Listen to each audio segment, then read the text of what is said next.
Olá, então, pessoal, boa noite.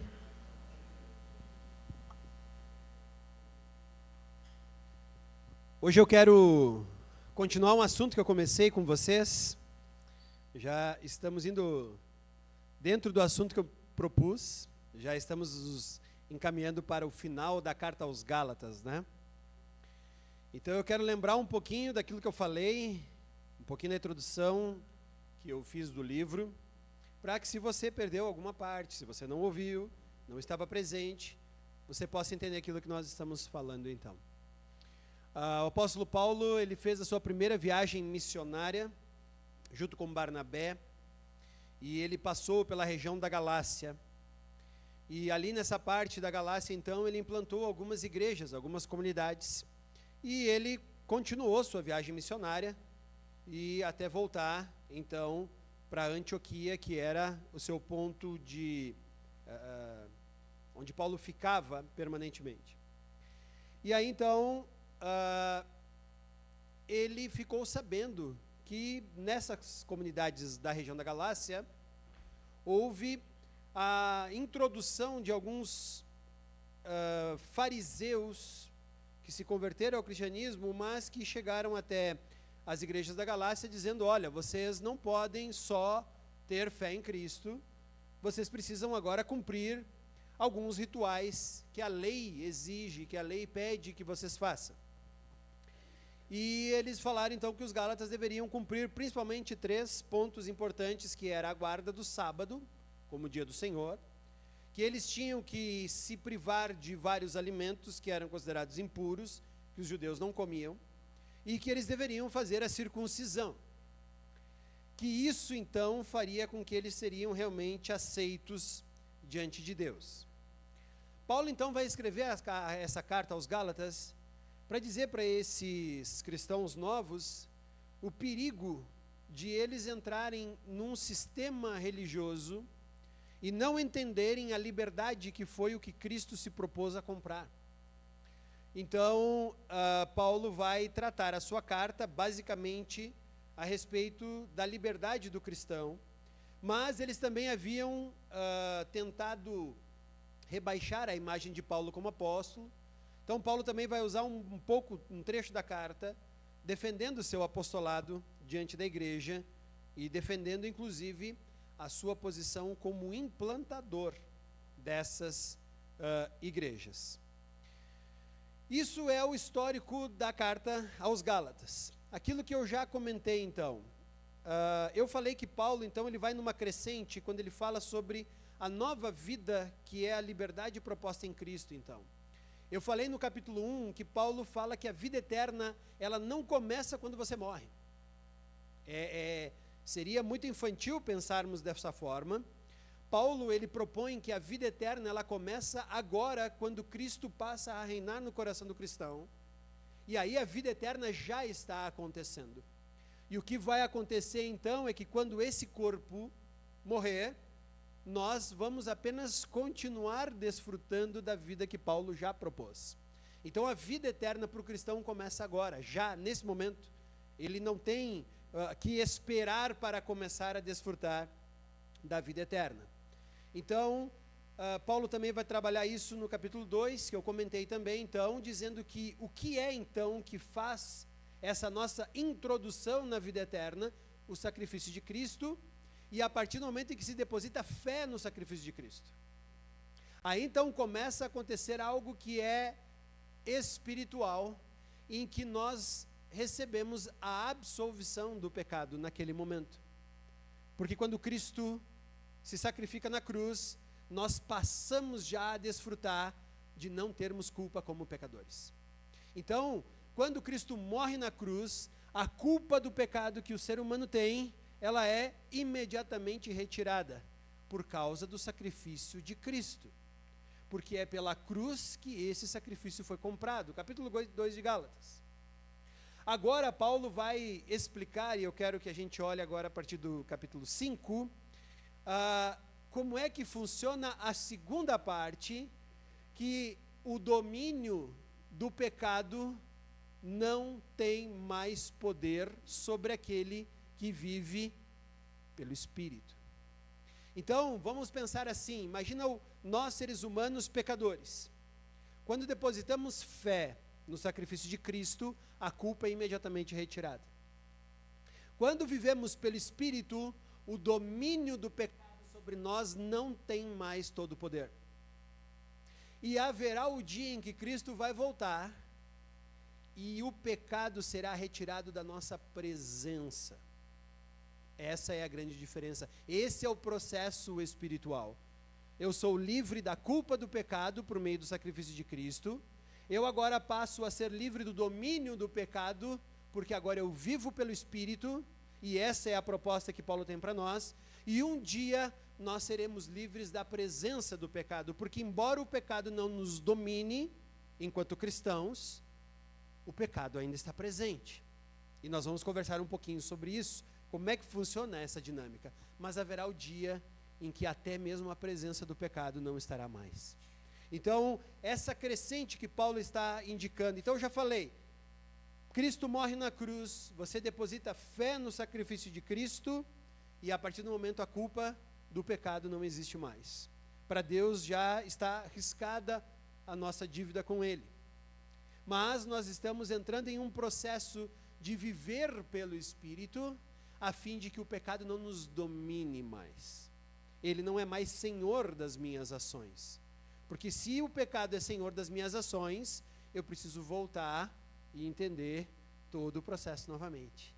Mas haverá o dia em que a presença do pecado não estará mais em nós, e unicamente a própria pessoa de Cristo, quando nós estivermos lá. Apocalipse fala disso, que o pecado, a morte, Satanás, todos eles serão colocados em um lago de fogo, e eles não mais estarão presentes na nova Jerusalém, que é proposta por Cristo para os seus. Ok?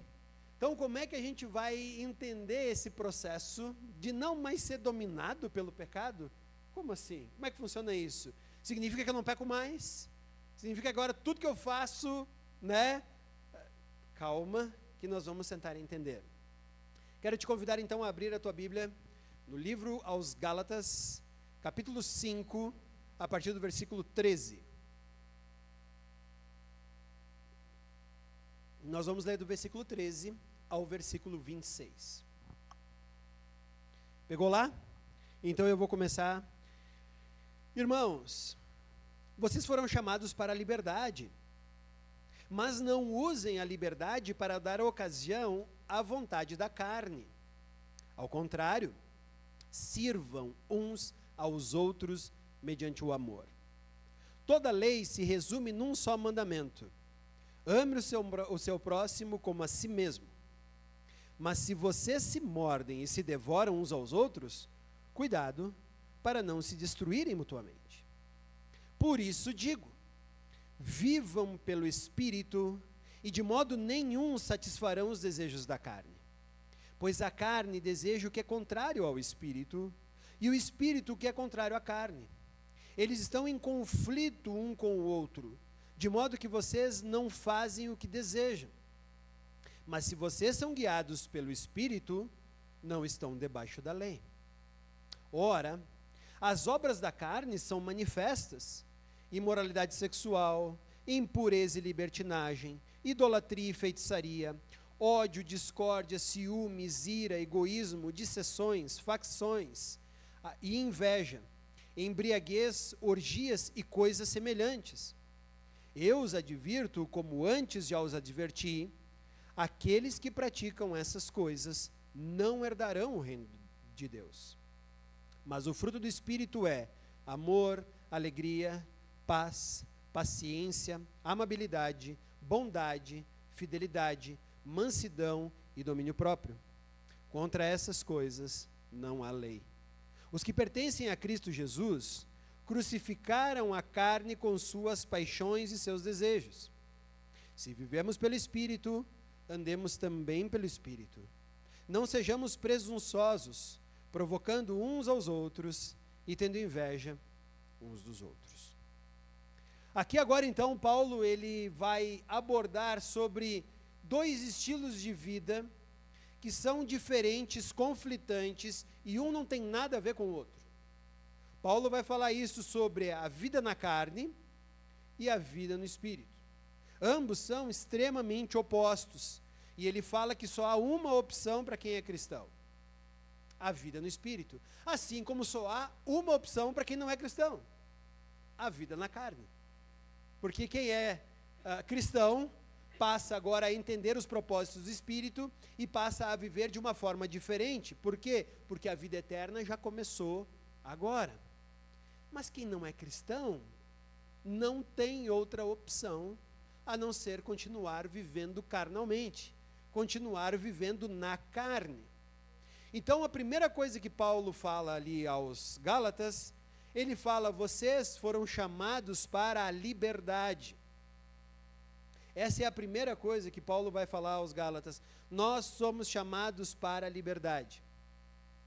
E aí, então, a culpa do domínio do pecado, ela não está mais dominando sobre nós. E um dia, nem a presença. Então, nós somos chamados para a liberdade. E quando eu li o capítulo 2, eu falei para você que Paulo fala que a lei, ela só existe para mostrar o pecado. Quem está aqui lembra que eu falei dos pardais que seriam instalados na cidade de Caxias do Sul. Todo mundo fica com medo, por quê? Porque a gente sabe que a gente não anda na lei. Mas se não tem lei, eu estou sempre certo. Por isso Deus estabelece a lei, para que eu veja como meu coração é avesso à lei. Então agora Paulo fala que já que somos livres, nós não estamos mais obrigados a obedecer à carne. E isso nós temos que entender completamente, porque o que existe de cristão dizendo que não consegue vencer a sua carnalidade aos montes, e você diz assim: cara, não é essa a proposta de Deus para você. Não é essa a proposta, sermos dominados pela carne, não. Por quê? Porque a carne, ela está ligada a esse mundo que nós vivemos. Mas qual é a proposta de Paulo? Trazermos o reino e a vida eterna para esse mundo. Por isso que na oração do Pai Nosso é: venha teu reino, seja feita tua vontade. Quando eu oro o Pai Nosso, eu estou dizendo para Deus que não é mais o meu reino que governa as coisas, tampouco a minha vontade, mas a dele. Essa é a proposta e o convite que Paulo nos faz olhar. A carne está ligada ao que comemos, ao que bebemos, ao quanto dormimos, ao que fazemos, à quantidade de sexo que praticamos, a ganhar dinheiro, a obter poder, a ser influente, a ter autonomia. E essas coisas agora, Paulo diz, não dominam mais você. Essas coisas não te dominam mais. Essas coisas agora você faz única e exclusivamente porque você agora vive a vida eterna aqui. E todas essas coisas agora, elas estão em um segundo plano. Todas essas coisas agora, elas recebem um novo significado em Cristo. E aí eu projeto em Cristo todas as coisas, aquilo que nós acabamos de cantar na última música. Não sou eu que tenho que ser o meu universo. Não é a minha vontade. Eu não quero agradar a mim. O que a música fala? A música diz que Deus, Cristo, tem que ser meu universo. E agora eu quero dar para Ele todo o meu tempo, não só um pedacinho. Eu quero que Ele seja dono dos meus pensamentos. Eu quero que Ele seja o meu primeiro pensamento de manhã. Essa pessoa entendeu o que é ser cristão. Quando nós cantamos essa música, ela nos leva a um patamar muito mais profundo do que apenas no domingo ir até um lugar, fazer um tipo de oração, participar de algum tipo de culto e ir embora achando que fez bem a sua obrigação. Porque o cristianismo vai muito além disso.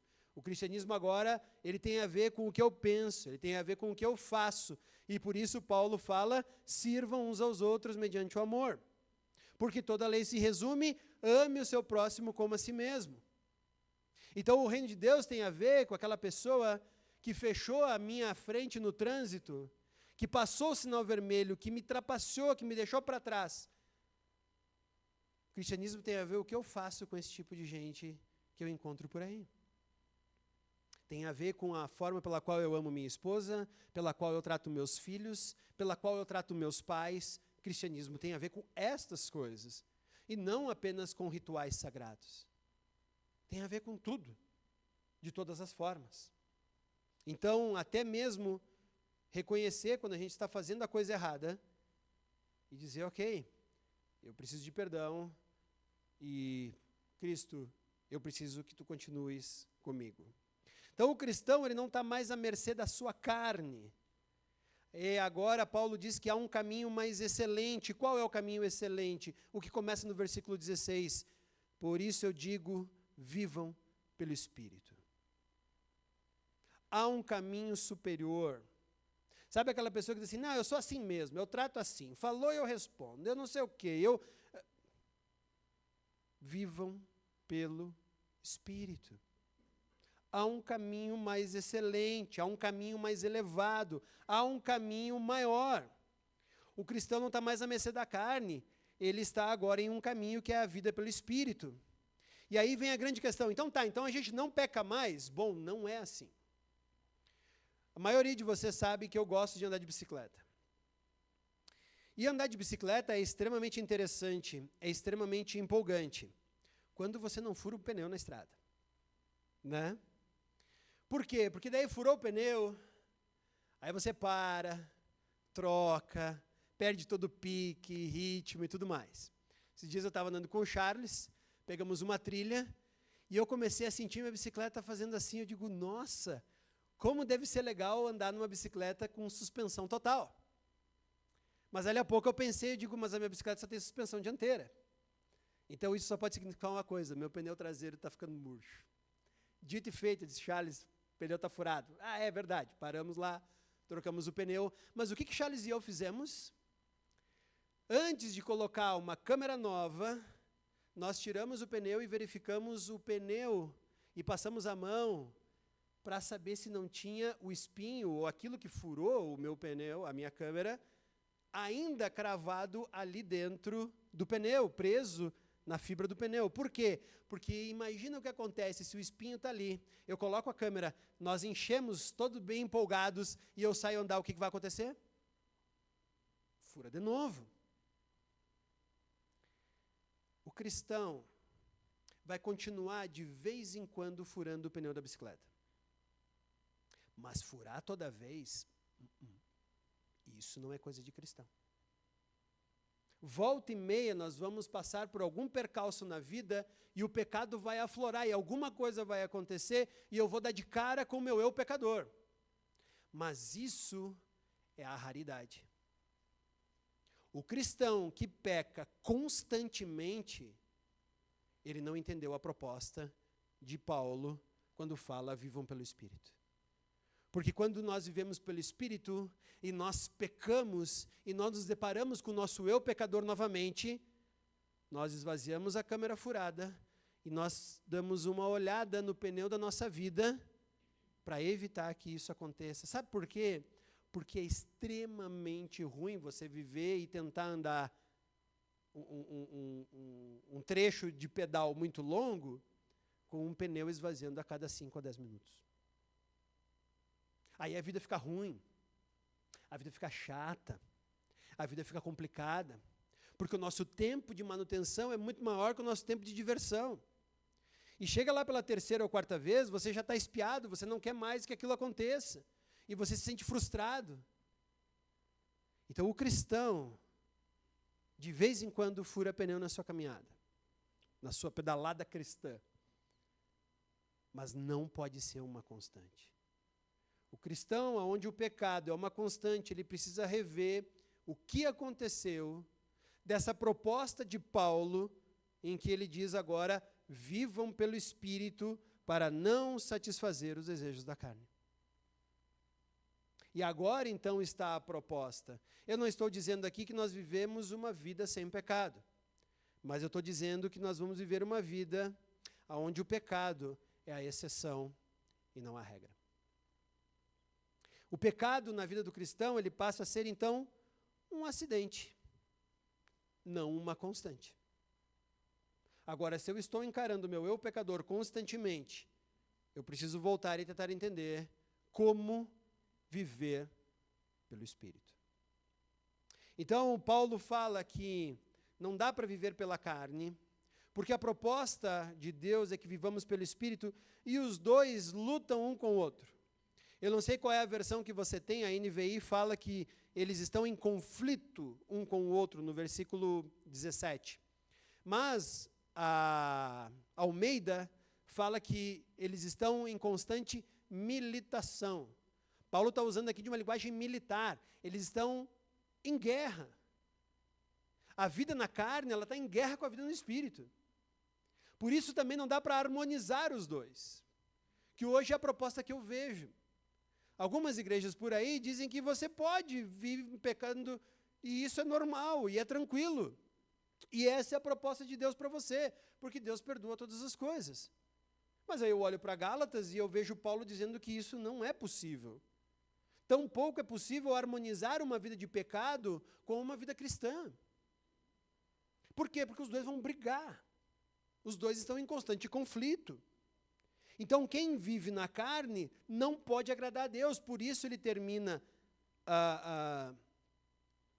o versículo 21, dizendo: aqueles que praticam essas coisas não herdarão o reino de Deus. Nossa, mas não herdarão por quê? Porque não vivem pelo Espírito. Porque estão vivendo na carne. Estão sendo dominados constantemente por seu pecado.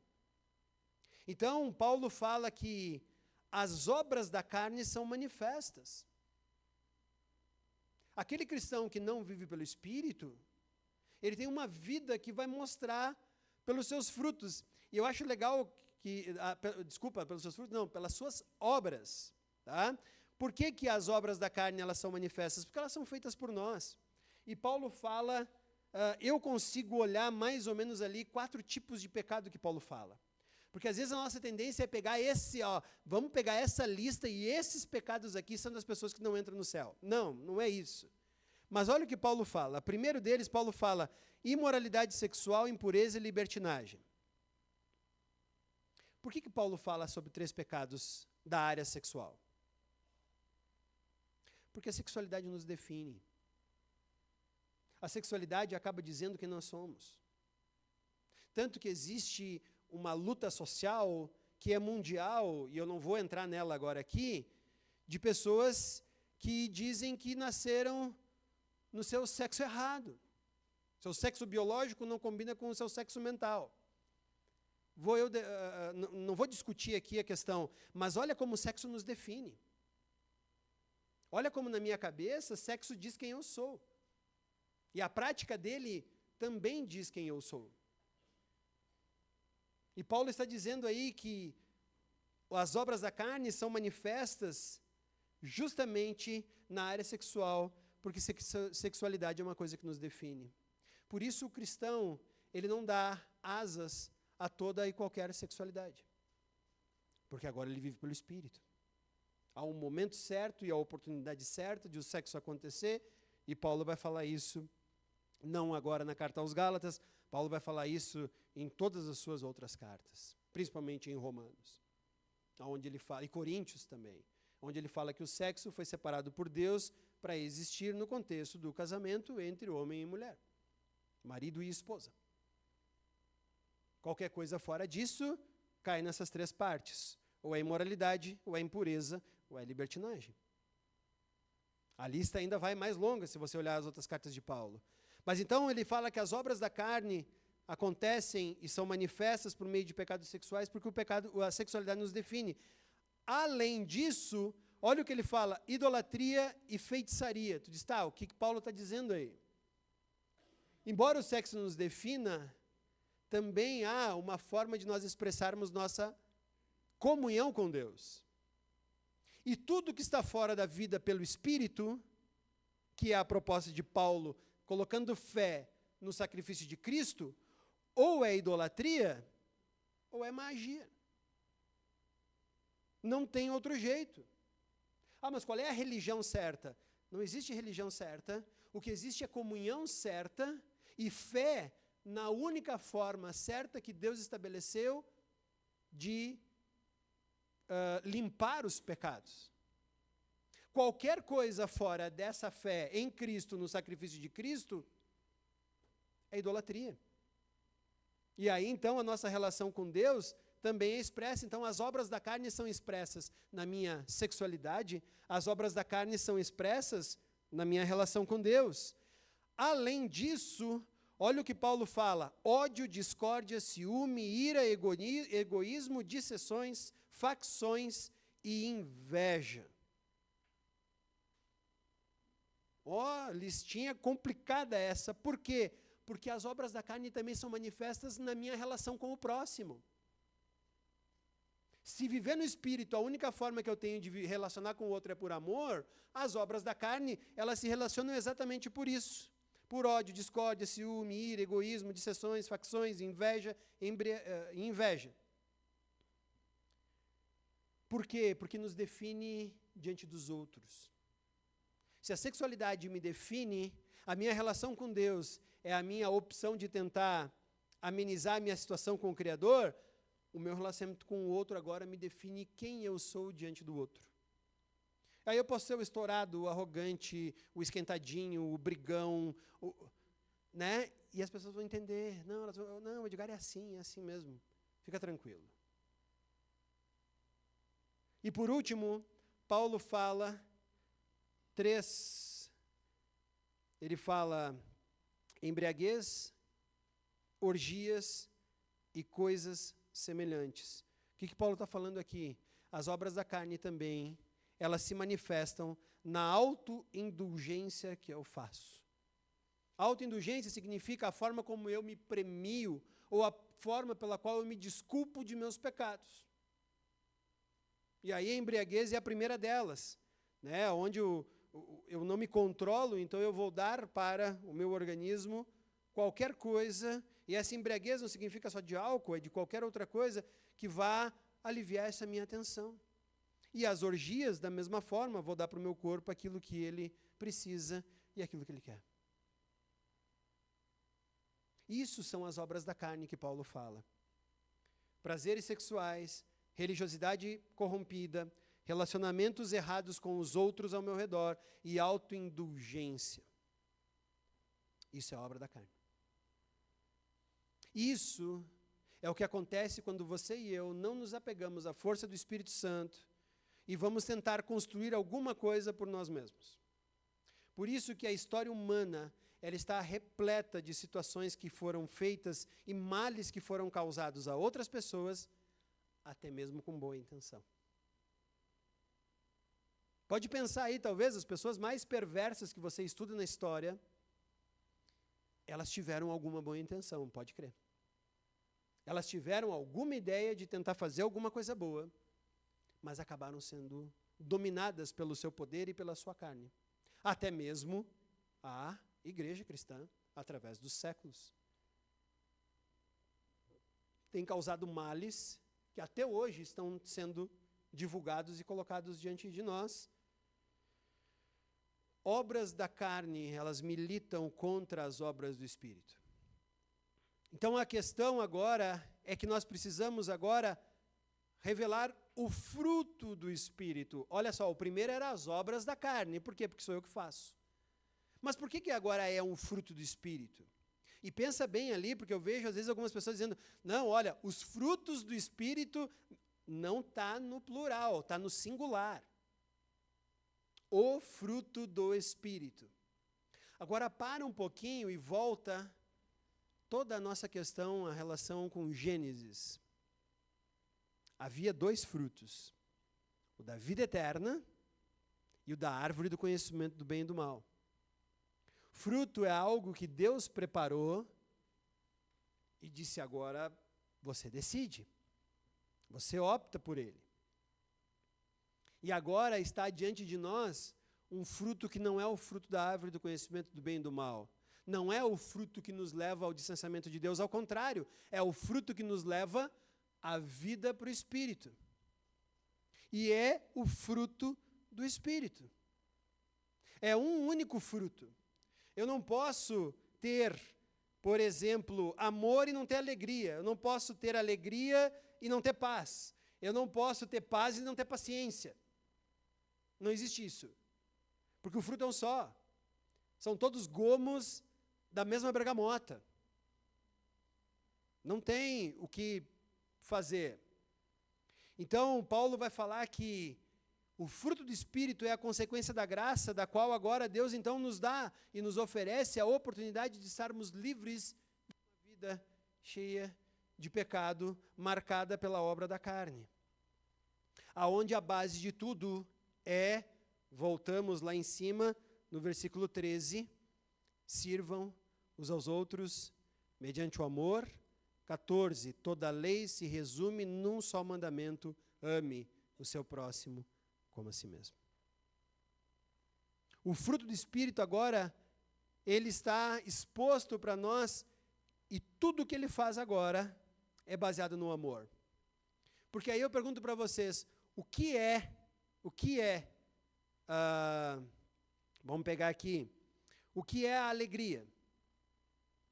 É o amor em contentamento. Quando você está alegre, o amor está contente. O que é a paz? É o amor em repouso. Quando o amor está em descanso. Quando ele não tem nenhum tipo de medo. O que é a paciência? É o amor que está em espera. Por meio da fé. Sabendo o que Deus vai fazer. E sabendo que nós confiamos em Deus. O que é a amabilidade? A amabilidade é o amor em ação. Eu amo o outro, então eu faço alguma coisa. Muitos de vocês hoje trouxeram coisas para nós doarmos para as famílias que estão em situação de risco. Eu não trouxe, não tem problema. Mas foi uma forma da nossa igreja amar aquelas pessoas com aquilo que está acontecendo. E o que é a amabilidade? É o amor em ação. E por último, o que ele fala ali, qual é a última parte do fruto do Espírito? A fidelidade, a mansidão e o domínio próprio. É o amor em convicção. Já que eu estou convencido, eu não perco a estribeira. Eu não permito que a carne tome conta. E eu consigo ser paciente. Agora olha para Cristo. Olha o ministério de Cristo. E muitos de nós, não, como é que Cristo pôde se entregar àquela cruz sem falar nada, sem erguer uma mão, sem bater em alguém? Porque ele estava no Espírito. Eu não conseguiria. Pensa bem, porque o convite dele é o mesmo. Por isso que quando Cristo fala, quando te baterem numa face e oferece a outra, é tão escandaloso para nós. Eu digo, peraí, só um minutinho, eu tenho que ser humilhado? Eu tenho que deixar o outro tripudiar sobre mim? Foi o que Cristo fez. E isso é feito por uma vida no Espírito. Então agora, nós precisamos aprender a manifestar o fruto do Espírito uns aos outros, cuja base é o amor. Aonde o contentamento, o amor em repouso, o amor em espera, o amor em ação e a convicção se tornam tudo que é visto por meio da nossa vida. E a isso, então, nós falamos que é amor, alegria, paz, paciência, amabilidade, bondade, fidelidade, mansidão e domínio próprio. E Paulo termina o versículo dizendo: contra essas coisas não há lei. Contra essas coisas não há lei. Então, ser de Cristo, Paulo fala, Gálatas 2:20, é crucificar agora a sua vida e permitir que a vida dele viva. E a vida de Cristo agora é uma vida que vai vencendo e trocando o fruto da minha carne pelo fruto do Espírito. Vai transformando a obra da minha carne em algo muito mais excelente. Porque agora tudo o que eu faço não aponta mais para a minha carne, mas aponta para o céu. Vivam pelo Espírito e de modo nenhum satisfarão os desejos da carne. Esse é meu desafio para você. O que você vai fazer com essa palavra agora cabe a cada um de nós. Como nós vamos fazer para trocar a obra da carne pelo fruto do Espírito cabe a cada um de nós. Lembra do passeio de bicicleta. Furar o pneu na vida cristã é um acidente que às vezes vai acontecendo. Mas não é mais a constante que era antes de nós estarmos em Cristo. Então, o meu desafio é que você agora revise tudo o que você faz. O porquê você faz, como você faz, aonde você investe a tua vida, aonde você investe o teu tempo precioso, aonde você investe os recursos que Deus te dá, para que você possa pesar isso e verificar se você está vivendo na carne ou se você tem uma vida no Espírito. Para que tudo agora seja transformado, para que o pecado não nos domine mais, porque contra essas coisas não há mais lei. Vamos baixar nossa cabeça, vamos orar? Senhor Deus, muito obrigado pela palavra, obrigado pela palavra viva que Paulo está falando aos Gálatas. E Senhor, muito obrigado por essa proposta, de que nós não precisamos mais estar presos à nossa realidade pecaminosa, cujos frutos são obras da carne. Mas nós temos uma nova opção, a vida pelo Espírito, que ela começa quando nós entregamos a nossa vida naquela cruz, e Tu passa a viver essa vida por nós. E o Teu Espírito vai nos ajudando e nos ensinando a estarmos cada vez mais dominantes sobre o pecado e sobre a carne, para que a nossa vida eterna não comece depois da nossa morte, mas que comece hoje, já, aqui, nesse momento. Essa é a proposta que Tu tens para nós e é a proposta que eu espero que cada um de nós agora se apegue e pense, e reflita, e viva, porque foi para a liberdade que Tu nos chamou. Então nós queremos fazer isso, sem dar ocasião para a carne, vivermos e desfrutarmos dessa liberdade, do fruto do Espírito ser manifesto por meio de nossa vida. É isso, Senhor, que eu espero, em nome de Cristo. Amém.